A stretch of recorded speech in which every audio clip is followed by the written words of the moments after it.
From script to screen, every film is brought to life by visionary creatives and executives, all sharing one mission: to captivate the audience. Hosted by award-winning movie strategist Kevin Goetz, our podcast, Don't Kill the Messenger, offers a filmmaking masterclass through intimate conversations with Hollywood's most influential voices. And now, your host, Kevin Goetz. Before prestige television was a phrase, before streaming wars, and before studios understood the power of bold, fearless storytelling on the small screen, there was a moment in the mid-'80s when cable TV took a sharp left turn. Standing at the center of that shift was my guest today. Bob Cooper helped transform HBO from a simple movie channel into a creative powerhouse with groundbreaking films that were daring, cinematic, and culturally defining. After this, Bob went on to run production for Tristar Pictures, followed by heading development and production for Dreamworks.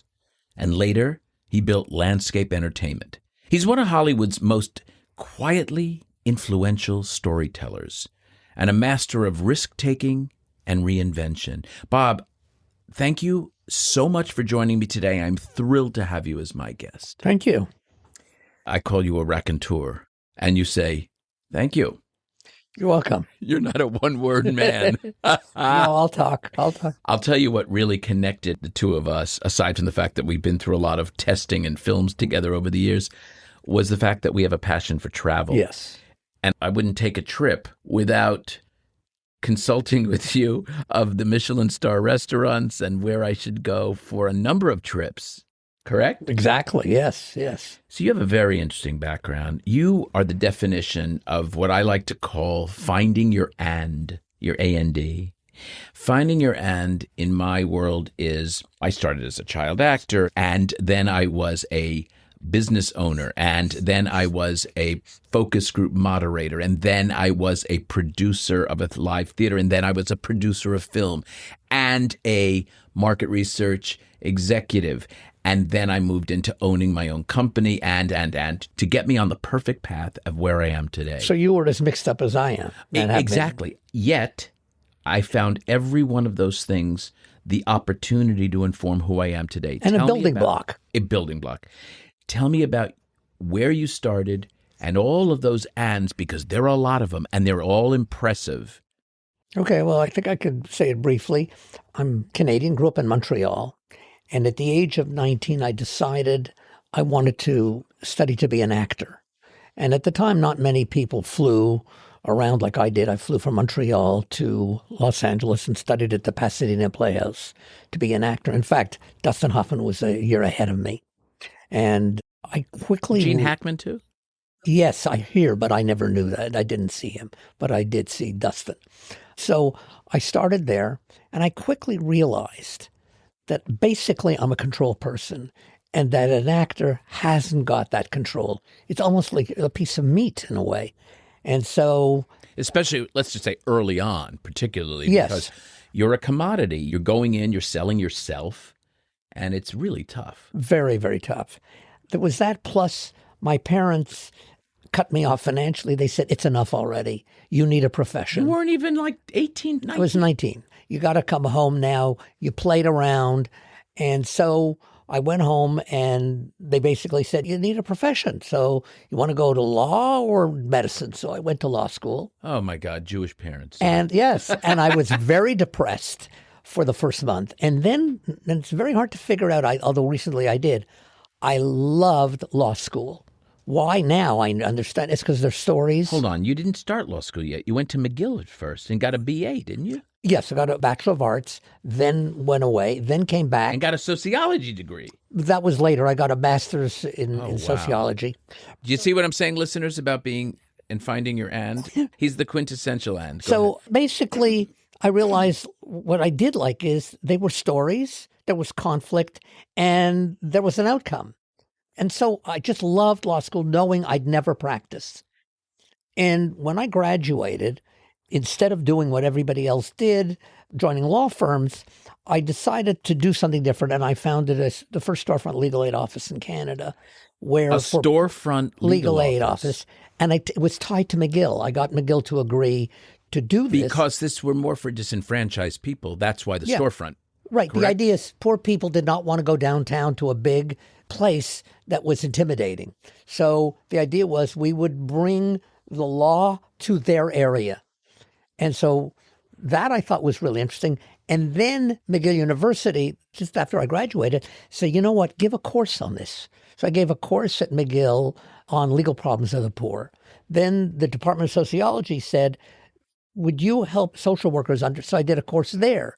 So it was really fun and interesting. You were how old? 23? About 22. Then I got a call from the Minister of Justice saying, what you've done, could you put together a network of these offices all across the province of Quebec? Because that's where I was. And we did it. Then I remember going to the Minister of Justice and thanking him. And he said, what do you thank me for? I said, well, it's finished. I'm going to go. He said, no, don't go. What do you want to do? I said, I don't know. Maybe I'll try criminal law. It sounds exciting. He said, why don't you prosecute organized crime for us? I said, I've never done it. He said, oh, don't worry. And I ended up prosecuting organized crime. Did they put, I'm not joking, did they put you in a witness protection program? Or? No. First of all, I was very young. It was really interesting. There were 3 prosecutors. The other 2 were former policemen, 6'4", 6'3", and then there was me. And how tall are you, Bob? 5'4". So here's what I did do. So for the listeners, it's a good visual. By the way, Bob and I, you will notice it will be a little Borscht Belty at times. So here's what happened. We had a room for wiretapping at the department to deal with organized crime. And one day someone said, my God, I got a subpoena. I have to go down. Just hope you don't get the little fucker. He's dangerous. So I called my wife. I said, I got a letter of reference. Now I'd be afraid. I wasn't afraid. They literally said that. So she looked at me like I'm crazy, but it's not that it was brave. It just didn't occur to me that when anything would happen. Plus I figured in Canada, they're not going to kill me. Can I just say, I'm still stuck at Canada has organized crime. Sorry. I don't mean to be disparaging to Canadian. In fact, it's a compliment. No, other people have thought that too. But what happened is people from Sicily and Italy had trouble at a certain point to get into America. So they used Montreal. These were very violent people. And they didn't screw around. No. And it's funny. When I went to Pasadena Playhouse, when I came home, my father seemed beaten up. He was an impresario. He brought big talent to Montreal and across Canada. Concert promoter in today's lingo? You would call him that, I guess. Got it. So Nat King Cole and Frank Sinatra. I met Frank Sinatra. I met Nat King Cole. I met all these people. I was very young, very impressive. And I'll never forget Nat King Cole, how classy he was. So my father, when he got beaten up or something, he finally told me that the mob came and said, you need insurance. He wouldn't do it. And they threw him downstairs. They really did. They did. And it was a family called Catroni, which I can now mention because they've passed away, these guys. But when I started the prosecution, I went after the head guys. The same family who went after your dad. Yeah. And I would did. have said, Dad, you should have stayed with me after Pasadena Playhouse. That's very funny. Because you know what? I really would have protected you. But because you didn't, you said you were on your own. Yeah. You cut me off. You're on your own, Pop. Here's another thing that happened. One day I'm questioning, I'll never forget, his name is Ziggy Wiseman. He was a loan shark. And at one point he says, you know what? I loaned your dad in court a money. So don't start accusing me. And the judge said, delete that. That's irrelevant. But there was something interesting about going after these guys. You know, it's like, and I'm young, so I love doing it.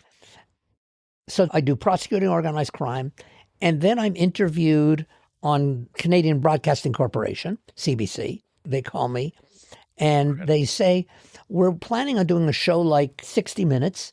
We can't use the name. We're going to call it Ombudsman. I don't know what that word meant, but anyways. What does it mean? It means someone who looks after people who've been screwed by the government one way or another. How did they name a show that? They did. So they no said, one knew what that meant. They said, we have a gimmick. Instead of using a journalist, we'll use a real person. Oh, it's good. And you're like a real person. And we're a government financed place. So what we like is we don't know if you're right wing or left wing. You prosecute organized crime, right. You're right wing. You know what? I just want to unpack that. That is really very smart of whoever thought of you as that host. So they tested me. I went down to Toronto. And you had your acting training? Right. This is what I'm trying to say. Because you had that, plus the liberal, plus the conservative, plus the this. You're now 26 years old or something. No, 28, I think it was. Oh, yeah, okay. 28, I think. I remember you told me that at lunch. That's the only reason I remember all the... But I know more about your life than you do at this point because There's a bigger research. and coming up too, by the way. Well, hold on. So you do this program, but I'm saying, who was the person who thought of that? That deserves a call out. I'm just letting you know, whoever that was. Yeah, a guy named Michael Harcourt, and I learned a lot on that show. So, for How example, long were you at the show? I did it for 6 years. They wanted me to do it weekly. Yes, weekly. Not only that, Canada's bigger than this here.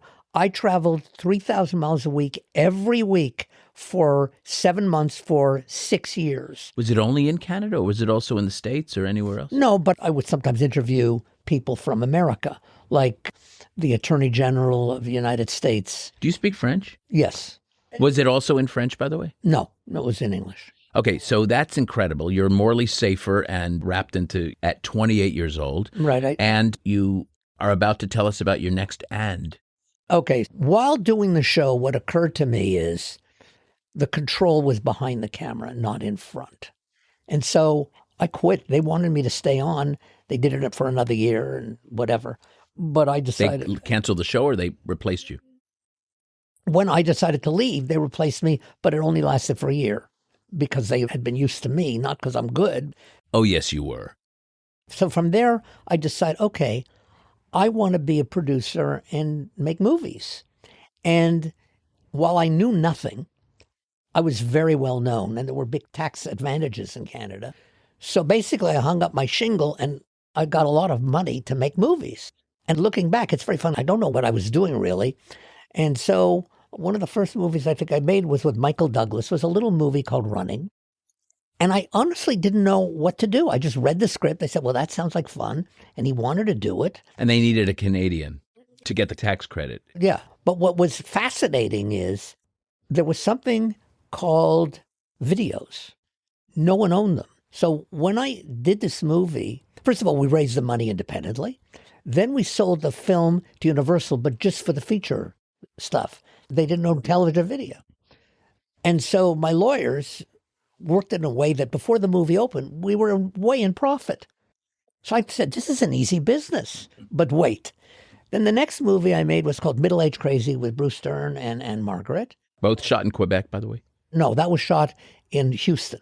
But you still had enough Canadian talent and below the line so that you got the tax credit. Right. So I'm making that, and I get a call from a new agency called CAA, a guy named Mike Ovitz. And he says, I'd like to represent this movie. I said, well, that's great. Thank you. Again, I don't know really what I'm doing. So we make the movie and I call him up. I said, now I could send it to you, Mike, and you could help us get it sold. He says, I don't want to see it. I'll do better not seeing it to sell it. This is Ovitz. I learned a lot about this from him. And he sold it. And again, before it opened, we were in profit.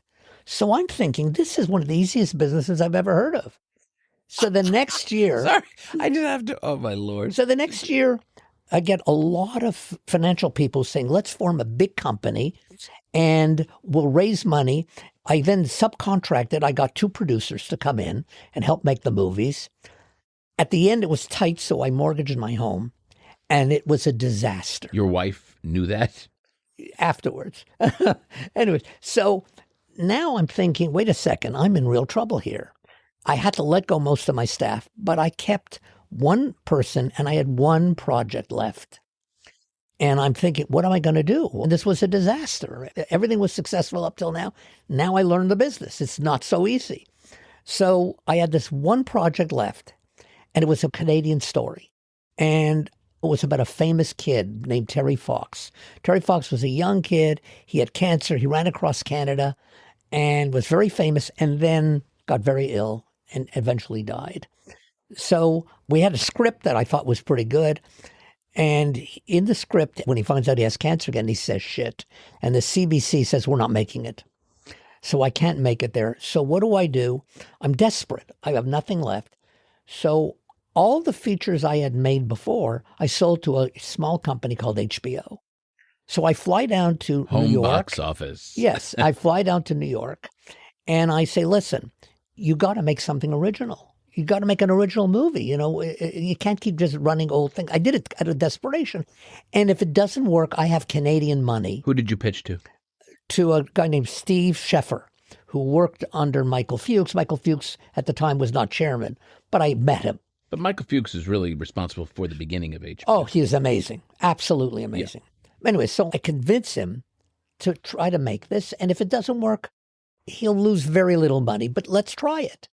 And that changed my career. Putting it another way, I think I may have told you this at lunch. There's a great Chinese expression. The word in Chinese for crisis is the same word as opportunity. That's genius. Oh, I love that. Keep going. So I'm in crisis, going broke. This turns out to be the biggest opportunity because it changed my career. By making that movie. I completely believe in that adage. Yeah. Isn't it amazing? I mean, Barack Obama said it in for every, crisis or dark point in our history, there's always this opportunity and things that come out of that. Exactly. And find that. And that changed everything. I then made this movie. What changed? So they bought Terry Fox Story. And it worked for them. Then I made this movie with Elizabeth Taylor and Carol Burnett, a little movie called Between Friends. So you made it as a producer. And HBO now bought it? No, they gave me money to develop it and make it. Because so now you're saying, okay, now I understand the business. Yeah. You knew that material was really strong, but if you didn't have the financing up front responsibly, you weren't going to put up your house again. No, no more. I've never done it since. Anyway, so I did that. Then there's this famous writer, Levinson and Link. I don't know if you know Levinson and Link. They created Murder, She Wrote. They created Columbo. They created Emmy-winning films. And I did a movie with them called The Guardian with Lou Gossett Jr. So I did these movies all for HBO. So I'm establishing myself. And by then, Michael Fuchs is now running the place. And I go see him and I say, listen, I'd like to move to the States. I'm still up in Canada. If you can give me a deal. They gave me just a very simple little deal, but it was enough for me psychologically to come and move to America. But then when I got here, I thought, Where'd you go, New York? No, LA. And I thought, you know what? I'm 39 years old. What did I do? Why did I go to law school? Everybody went to film school. Everybody knows everything. What do I know? Which is so crazy because I'm looking at you right now going, he's major success at 39. Yeah, but I didn't fit. I didn't fit that's here, different. Which turned into a benefit because I was different. Chinese word. Yes, and also just being different just because I grew up differently. You didn't come into it from a conventional way, right. Nor did I. I get it. Yeah. It's great. So then in terms of the end, making a film called The Murders Among Us, the Simon Wiesenthal story with Ben Kingsley. And as I'm filming it, Michael Fuchs calls me. He says, I've got to hire somebody to run this division thing. It's really tough, and I haven't found the right people yet. And I'm calling you to see if you could recommend someone. And I'm with my family in Budapest where we're shooting. And I said, I'll think about it. I hung up, and I turned to my wife. I said, I'm going to recommend myself. She said, you make a fool of yourself. Oh, I remember you telling me this. Yeah. And your wife, I didn't like that she did that. No, but I like that she was direct. Anyway, so I but I liked your chutzpah. Yeah. And saying, why not? So I called Michael Fuchs. I said, I'm going to recommend someone. I could vouch for him. And it's me.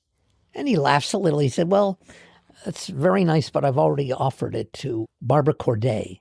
So 3 weeks later, I get a call from Michael Fuchs saying it didn't work out with her. Are you still interested? I said, of course.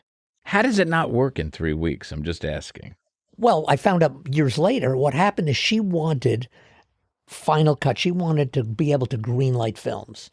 I wouldn't demand it because I'm new. By the way, years later at HBO, I did have it without asking. But who else would do it? Michael? Michael would, yeah, he was. But you probably, everything you broke, even when you had the ability, you'd go to Michael and say, I want to do this. Do I have your blessing? Well, Michael Fuchs and I are so different as people. I remember my wife also saying, when I was offered the job, be careful because you, Bob, are opinionated. He is, and he's the boss. Now, your wife has just won me over again after she lost me on the first one. What's her name, by the way? Nessa. Nessa. Hi, Yeah. Nessa. So then what I do is I go to work there, and what hits me originally, and here's the biggest end of all, how do I make films that make an impact? Why did you need to make an impact? Because Michael Fuchs kept saying, we need a brand. Okay, who said, I don't want vanilla.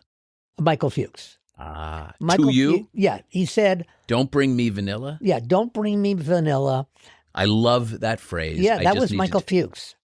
And my first movie I made, by the way, we did very well in the movies. My first movie did not work at all. I forget the name of it, whatever. But I go to show it to Michael Fuchs. I call my wife. I said, I'm about to show this film. I'm going to be fired so fast. And Michael watched it and laughed, said, it's really bad, but it's not vanilla. And that gave me an opportunity. And then I thought, okay, before I got here, beside the movies I made, they were making other movies, but they seemed like little film noirs. But here's what I thought. They're not standing out. What can I do to make something that you wouldn't see in the theater and you wouldn't see on television?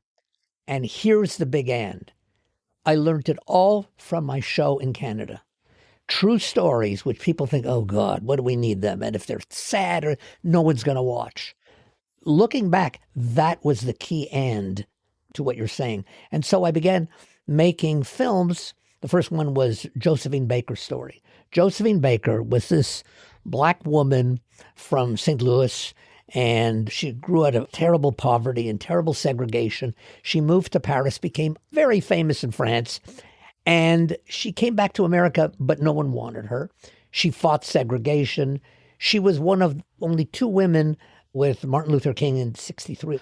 She became a spy on behalf of the resistance and was hugely successful in helping, but treated terribly here by J. Edgar Hoover because she was very critical of racism in America. Sure. So she ended her citizenship in America, moved full-time in Paris, came back to America every now and then, but treated really badly, but treated amazingly in France. Anyways, was she still alive when you did this? Oh, when I did it, no. She died quite a long time ago. Darn it. So I thought maybe you met her during the filming of that.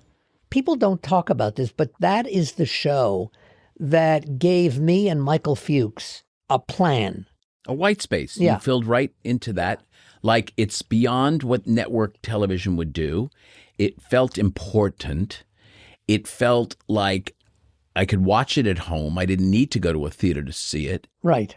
And so prestige television was essentially born. Yes, that was the key. And no one really talks about it. They talk about the successful shows, but it started then. Wow. I remember Michael Fuchs said, we've got it. And I guess what I love, and I'm not the only person, I love rejection. The number of people at HBO in marketing or whatever who I had reports saying, you can't make this movie. No one knows who she is. No one cares. She's nobody. But that really drove me. And so then I heard about the book And the Band Played On about AIDS and how badly it was handled in America. So Aaron Spelling owned the rights. So I called Aaron Spelling. He said, well, I have it at NBC. I said, they'll never make it there. When is the option up? I'll buy it that day. He said, I'll call you back.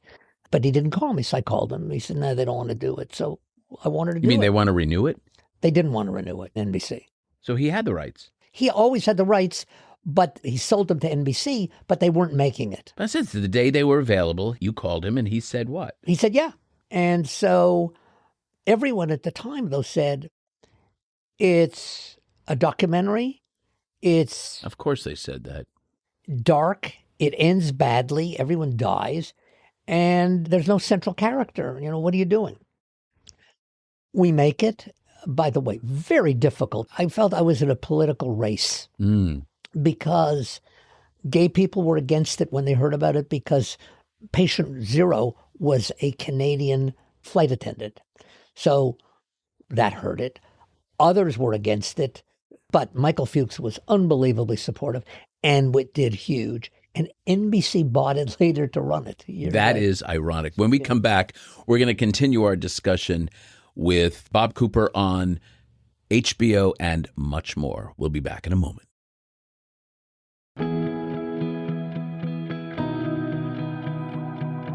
Listeners, the Motion Picture and Television Fund is a nonprofit charitable organization that supports working and retired members of the entertainment community.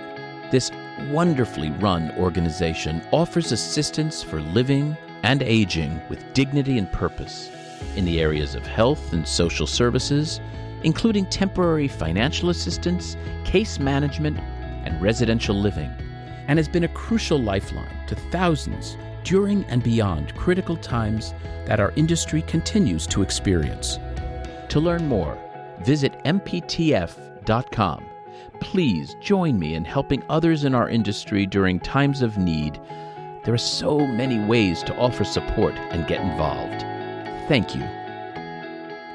We're back with Bob Cooper. Bob, I actually want to move this forward because we've got Tristar, we've got Dreamworks. But before we do that, you've got to tell me about working with Elizabeth Taylor and Carol Burnett together. What was that like? Carol Burnett was an absolute delight. Elizabeth Taylor was a lot of work. She was, first of all, not feeling well, genuinely. Well, she had such health problems. Yeah, and she was sometimes a bit out of it, but it was not easy. And pretty well every day we had to bring some gift to her. And if there was no gift, she was later to set than even other times. What kind of gifts? Tell me the gifts. Jewelry. Every day? Every day something, yes. Yeah, and it was worth financially. I remember at one point Michael Fuchs said, "What are you doing spending the money?" So he came up and he saw what happened if we didn't. And so we agreed. So part of that was the budget? Yeah, it had to be. And you knew that going in? Not fully. Marion Rosenberg represented her, right? Yeah. And so she would probably have told you, you'll want to prepare for this. I don't remember being prepared. She's a great lady. Or whether my staff did or not, but that was it. The other thing I wanted to mention, though, which is interesting when I keep talking about rejection and what's wrong with what we're doing, when I wanted to make Barbarians at the Gate, literally people said... Oh, that little movie. People said, "You're going to make a comedy about a leveraged buyout? Who is ever going to watch that? What is it?" Now, Larry Gelbart wrote it, and it was clean and clear. You could understand it. But the number of people that said to me, it will never work. So we began making these kinds of movies. Like, I'll never forget, the one that I'm really proud of is something called The Positively True Adventures of a Texas Murdering Cheerleader Mom. What? I was thinking of this when I was doing research for this. Did the script have that title on it? Yes. But here's what's interesting. How did it fit across the page? First of all, it wasn't there at the beginning. We came up with... Actually, I think Michael Ritchie, who directed it, I think he did. And when it was nominated for an Emmy, did they announce that full title? Yes. That's great. It's great. It was a lot of fun. But I remember I went to lunch with an agent who pitched me this idea. And in my head, I'm thinking, what's this guy doing? Does he do his homework? We don't make TV movies. Then suddenly he said, it's going to be a movie about TV movies. And a light went off in my head. But originally I thought, I don't do those kind of movies. But it was really making fun of these kind of movies. Then I said, that's HBO. We're judging what's out there. But I didn't get it right away. I literally thought to myself, this is a waste of time for a lunch. That's because great. He's pitching something that's a TV movie. But that one sentence got me. I love that. Tell me, you were at HBO for how long now? 9 years. Wow. That's a run. I mean, in our business, listeners, you know, that's a very long tenure at a studio or a production company or a network. You then got an offer, didn't you, to go to Tristar? Yes. What happened is Michael Fuchs, who was my boss, had been fired from HBO. Why? Because it's really interesting. He was against the fact that Warner Brothers was going to merge with AOL. And he thought it was a terrible mistake. And by the way, Michael Fuchs was right. Was he right? But he was let go, and that was too bad. And so then I decided, you know what, maybe I should try something different. I've had a good run, and I got a call from the chairman of Sony at the time, Alan Levine, said, let's have lunch. And so I met at his home, and we talked, and he said, would you be interested in becoming president of Tristar? Ooh, wow. I said, fine, but in all honesty, I've never worked in a feature company in my life. He said, well, yeah, but your HBO stuff is like features. So I said, fine. And 6 weeks later, after I start the job, Alan Levine is let go. Mark Canton is let go. The company's changing. And then they tell me there's this guy, John Calley, that's coming in. And I saw something in trades I couldn't believe. In it, it said that there's a good chance that when he starts, he's going to get rid of Cooper. Why? Because he had pitched me a project at HBO. Years ago. Yeah, when I was at HBO, a movie, and we were making it, but when he pitched it, he was a producer. By the time we were making it, he was running whatever company, but he was running his own company. He was running a studio. And the movie that we were about to start shooting, and it was not going well. So I called John and I said, John, I need to take control here. You can't make it. If you could, it'd be great. And whoever you sent, we're having a lot of problems with.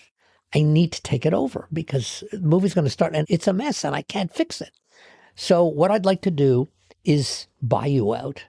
And on the call, he said, well, if you do, I want $1 million. And on the call, I gave him $1 million because... What's the problem? The problem, I found out later, he never forgave me. You gave him $1 million. I know. Someone told me later it's because he was embarrassed to tell his partner, who was Mike Nichols, that this had happened. I don't know. So it became very rough. They were best friends. Yeah. Yeah, it was a very rough time. But since I had never been fired, I said, I'm going to make it work. And I did everything I could to make it work. And some of the things worked. For example, when we were doing Jerry Maguire, and this is the amazing... But you inherited Jerry Maguire, yeah, right? Yeah, I inherited it. I had nothing to do with making it except for one thing.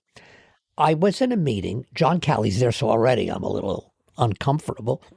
And it turns out that the material to sell tested terribly. I know Bob Levin was my COO. So he'll tell you, yes, that people thought it was they had either... to change the entire direction. It was a feathered fish, really. Yeah. When they first started the marketing campaign. Right. What happened is it was seen as a comedy about football or an Irish because of the name Jerry Maguire. So everybody talked about it, and Jim Brooks was producing it. And I didn't know Jim Brooks, but you want to know what's amazing about this guy? The meeting ends. I don't say a word in the meeting. First of all, it's one of the first meetings. Secondly, I've got Callie there. And I'm from TV. I don't know what's going on. And as everyone leaves, Jim Brooks says, could you stay here for a minute? So I stay. He said, you didn't say anything. I said, well, I find it fascinating. He said, no, what did you think? I said, no, it's just interesting. He said, just tell me what you thought. He kept saying it over and over. Why he did it to this day, I'm not sure. So finally I blurted out. I said, well, if it was an HBO movie, we would market this by theme. Tell me more. I said, well, it's quite simple. It's a comedy about not selling out. Not only will our lead guy not, but Renee Zellweger won't sell out when he says to her, I'll stick with you, I'll stick with your kid. And she said, that's not good enough. It's a comedy about not selling out. So Jim Brooks goes to everyone in marketing, including John Calley, and said, I've spoken to Cooper, I've spoken to our director, Cameron Crowe, and they are going to spend Thanksgiving, the two of them, redoing all the marketing. And we did. And what was amazing is the director then said to me, it is mathematically provable that the numbers completely changed. And he's always remembered that. Cameron? So, yeah, Cameron was great. First of all, I'm crazy about Cameron. I got to get him on this show because we have a fondness for each other. Yeah. And he's a terrific human. But I also want to say, Callie was very kind to me. And I just know that there was something probably under the surface of all of it, wanting your own regime or whatever. Whatever. But Cameron Crowe was amazing. And he did a podcast about a year or two ago, and he brought it up again. Yeah, Bob Levin tells me all the time, this was a movie that was a great movie. It scored extremely well. I can vouch for that. But it couldn't find its way in the market. It couldn't find the marketability. And I think you helped crack that code. Yeah. And Bob took that and ran with it. And as I said, the rest is history. Yeah. It's a marvelous story. So you are at TriStar. You were there for only 2 years. You ultimately get fired for reasons which none of us will ever really know. But when we settled what the money would be, and I insisted on one thing before I would close, which is I wanted him to meet me because I report to the chairman and he would never meet me. And I want him to tell me why he's firing me, and he can lie. So I meet him. And he said, well, hold on. What did Nessa say about that? She said, no, good. Now she said, good. You go after him. So anyway, so I meet with him and he says, you're from TV. I said, yeah, but there are people. He said, you're not one of them. I said, what do you mean? He said, you had the opportunity to make overall deals with big producers. You haven't done it. You have one guy. I said, well, wait a second. I only had 6 weeks, and then you came in and you wouldn't let me do anything. Yeah, but he said, but right now you made a deal with a guy who hasn't made a single feature in his life. And I went home and I said, but this guy, Neil Moritz, is going to make it. And Neil knows the story, and he was there for 19 years. He's been a guest on our podcast. Yes, Neil and I are good friends because I gave him that break. I mean, it was his first break in the feature thing. So I leave, and then Katzenberg calls up. How long since leaving did you get the call from Jeffrey? As soon as it was announced that I was out. Done. What happened is I was developing my own Amistad, and I got a call from Jeffrey that he'd like me to meet with Steven. This is when I was at HBO, that Steve wanted to know if there's any way we could merge that so that he could make his. And I remember saying to him, Steve, what do you care about HBO? We're nothing. He said, no, you've made it something, which is very nice. Anyways, so we finally agreed to not pursue ours, pursue his. I could give my input and all that. And in return, I remember saying, I hope that we can get you to do something for HBO. And you meet with Steven and Jeffrey and David Geffen? I met with all of them. And what about Laurie McDonald and Walter Parks? Were they there yet? They had been there, yes. Yes. So were they in the meeting, or was just the three principals? Okay. And what was unusual is Steven's back was out. So the entire interview was him on the floor and me looking down to him. The entire meeting, because of his back. So he's looking up, I'm looking down, and we have a meeting. And then I get a call saying he'd like me to join, And so it was an amazing experience. He was involved in everything. And he was great. And he read everything. So one day I get a script from one of my executives. His name is Glenn Williamson. And I'm about to go on a holiday for a long weekend to Cabo. And as I'm leaving, he says, I want you to read a script. I said, well, tell me what it's about. He tells me, and I said, it's got no premise. It's got no way to sell. But happily, I had a basic concept always with my executives, which is you can very selectively say 5 words. You have to read it. Because sometimes you can't explain it. You need to do it. It's like giving people rope. It's a chit card. Yes. And you get only 2 or 3 of those while you're here. Use them wisely. Right. So I have the script. I go to Cabo. I figured I got to read this thing. And it was called American Beauty. But it was hard to pitch, and I got it. And I thought it was amazing. Who wrote it? Alan Ball. Why was it so great? It was unique. It was so funny. It was moving. And thematically, it was about people who love who can't say they love, who can't bring them. So they have so much pain in them. See, that's your superpower, Bob, is what I understand it to be, is the fact that you recognize these themes and what's going to resonate deeply and universally. And yet, by the time you're at DreamWorks, now you're thinking more, smartly so, as marketing. As like, we can't market that. In other words, you would never have said that in your HBO days. Yeah. In fact, you were anti that. Now you're turning into that person, if you will, because the theatrical movie business was so based on how can we sell this? True. Although, because of my upbringing at HBO, what I realized is this movie doesn't fit DreamWorks. It's not the kind of movie they make. They never made these little movies. I remember once saying to Steven, well, why don't we do this and we'll say we're creating a new division of low-budget films. I remember I called him on a Thursday, and I said, there's a script I'd like you to read, and I'd like you to read soon, if you could, please, because I really want to move. He said, why do you want me to read it? You can develop what you want. I said, I don't want to develop, I want to make it. He reads it that night. 7 a.m. the next day, he calls Walter Parks and me and says, this is really something. Come into my office. Oh, God. I get so taken at certain moments or stories. That is just incredible. Like the gravitas of what you just said. Yeah.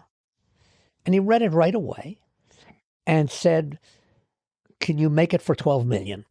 And I looked into it. Where did he come up to $12 million? He had already called his business affairs people, or whatever. I don't think Steve could do what he wanted, but I think there was a kind of unstated rule that anything up to $12 million, he could just make it. In the end, by the way, it cost $17 million, but Steven had already seen a lot of it.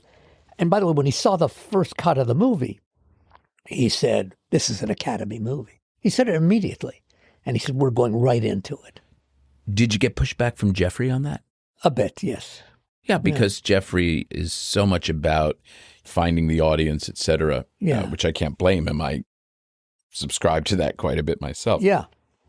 But the bravery it took to take that swing. But I didn't know better. I'm not being falsely modest. I just didn't know, because at HBO, you take those shots, and I learned, again, it's the building block. I learned from my TV show but you had to go to HBO. You had precious chits as well with Steven. And for you to say, I'd like you to read this, and it's not about developing, I want to make it, was a pretty big putting yourself out there on a limb. Yeah. And so he loved it. And you did Galaxy Quest over there, too. Well, Galaxy Quest was the first thing I developed. I think I bought it. It was so the first fun. day I got there. And I think my executives thought, boy, he's an easy sale to. Like, you could sell Cooper anything. Because all I had at the time was 4 aliens come to Earth, meet Captain Kirk, and think he's real. And I remember saying to the executive, well, that's sort of an interesting premise. I still don't understand it. I need a theme, and I need a big writer. And we found it. And your director did a great job. Yes. I remember seeing it. I felt it was so fresh. You don't stay there but 2 years. Well, the other one I brought in was Meet the Parents. What happened there was I found out that there was a script at Universal, but they weren't making it. So it's such a good premise, too. I know. And it's a great title. Steven said right away, the title is the idea. It's a great thing. So what I remember going to Steven's office, and he picks up the phone because it's Universal, and he calls Edgar Bronfman while I'm there. And he said, we talk about doing things together. You've got a script there called Meet the Parents. We'd like to do it. And Edgar says, okay, fine, whatever. And that's how it happened. Boy, it's fun to be Steven. Wow. And then I did an overall deal with the writer. We did a 3-picture deal. Anyway, so that was great. The 3-picture deal on Meet the Parents? On Meet the Parents and 2 other things. But I was going to say, because you made at least a couple of sequels. So they did, yeah. Was that not part of the 3-picture deal? No, that was separate. So that was a great time. I could tell when you talk about it, you have great fondness. Yes. Great fondness for Steven and for him and for just the way he operated. After you leave Dreamworks, you form Landscape Entertainment. Yes. What are you most proud of from your entry into your own production company? I guess I'll start negatively. Not having the stress and pressure of those jobs that I had had before. I am not great at compartmentalization of what we do. Like, I think some of the best executives are, though, when things go awful and fall apart and go home and are fine. I didn't go home and I was fine when those things happened. Think that there's an executive, when things fall apart, go home and they're fine? I think there are real executives that are like that. Oh, I'd love to meet one. If you know any of those Really? names. Yeah, I mean, I think it's just a job you can't. There's the art and the science of that. And I don't care, every executive and great executive, and I've worked with all of them in the last 40 years, are so invested in the art of it as well that these become their babies too. You can't help but be very I found that very personal with all the material. They become your little children, don't they? Yeah.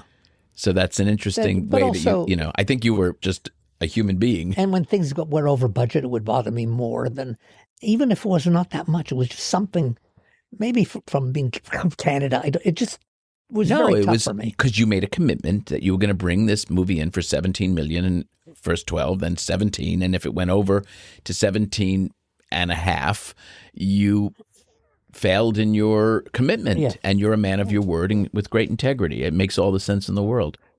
Let me ask you a question as we wind this down. What's the biggest mistake you made in your life? God, there's so many. I've got to figure out which is my biggest mistake. I was asked that question, I want to tell you, very recently, and I said, there's not one, because I make so many, but there was not one that was so big that I could think of it, if that makes sense. So maybe that's the same with you.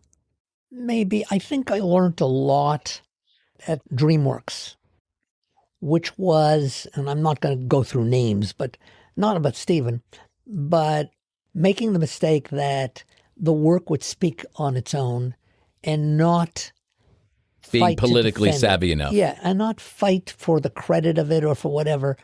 That was a mistake. And that's so funny. That happened later in your career.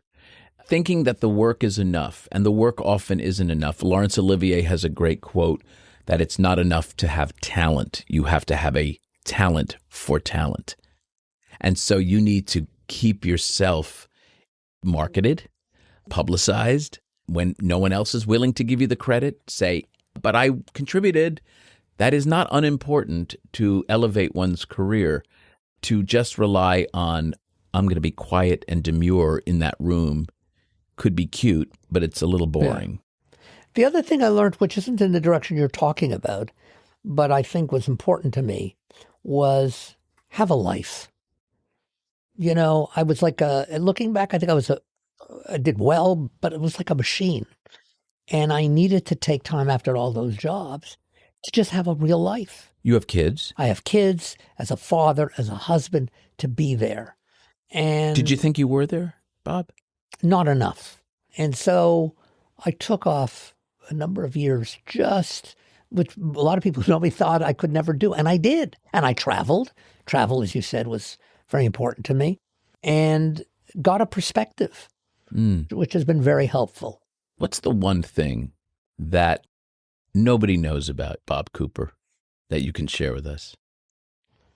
That while I don't look it, I'm quite introverted.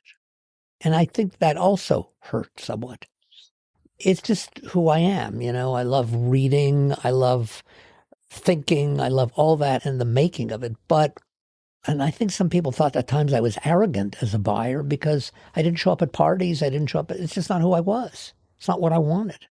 You wanted to be with the family. Yeah, there was basically that part of it. I also get this impression, and again from our two recent lunches, even from this interview, that Nessa and you still have a pretty beautiful love story. There is a great story. The last thing I will say, and we've talked about it at lunch, I'm a strong believer, it sounds like not much to say, of what pain means in our lives. How every movie, every comedy is still about pain. And it's important to know that. That what we identify with in these stories often is the pain of people we're watching. We can identify it may be completely different. It first hit me when the movie Babe came out. And I thought, none of us are pigs that want to be sheepdogs. Why do we care? It's because we identify with the pain of this poor pig trying to be something where people say you'll never be it.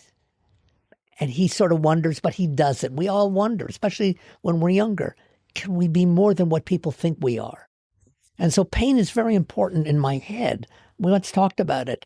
And it's why, for example, now I'm working on first time I worked on a stage play about Bobby Kennedy, not this Kennedy, the father, and what he went through. Because Kennedy, when his brother died, had tremendous pain, not simply because his brother Jack was murdered, but because he thought he killed his brother.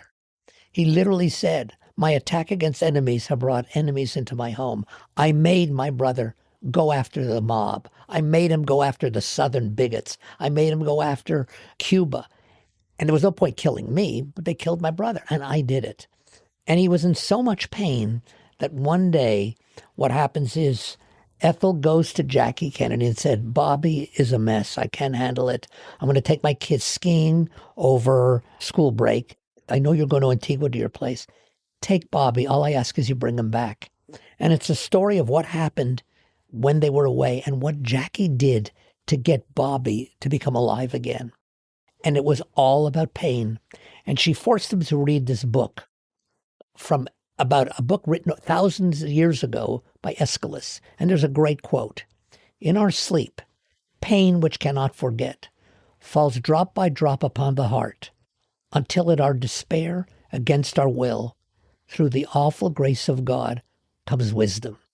That changed Bobby Kennedy's life. And that quote is on his grave today. Wow. And anything about pain I find fascinating. Very interesting. Listen, Bob, you've got such substance and You have brought us so many great stories through your sensibility, through the artistry that you have. And I thank you, and I know our listeners thank you for joining me today, and I hope that you bring us many more to come. Well, thank you. Very enjoyable, and you're a good interrogator. To our listeners, I hope you enjoyed this conversation. For more insights into filmmaking, audience testing, and the business of Hollywood, I invite you to check out my books, Audienceology and How to Score in Hollywood, at Amazon, or through my website at kevingoetz360.com. You can also follow me on my social media. Next time on Don't Kill the Messenger, I'll welcome the iconic film and television star, Robert Wagner, known as RJ. Until then, I'm Kevin Goetz, and to you, our listeners, I appreciate you being part of the movie-making process. Your opinions matter.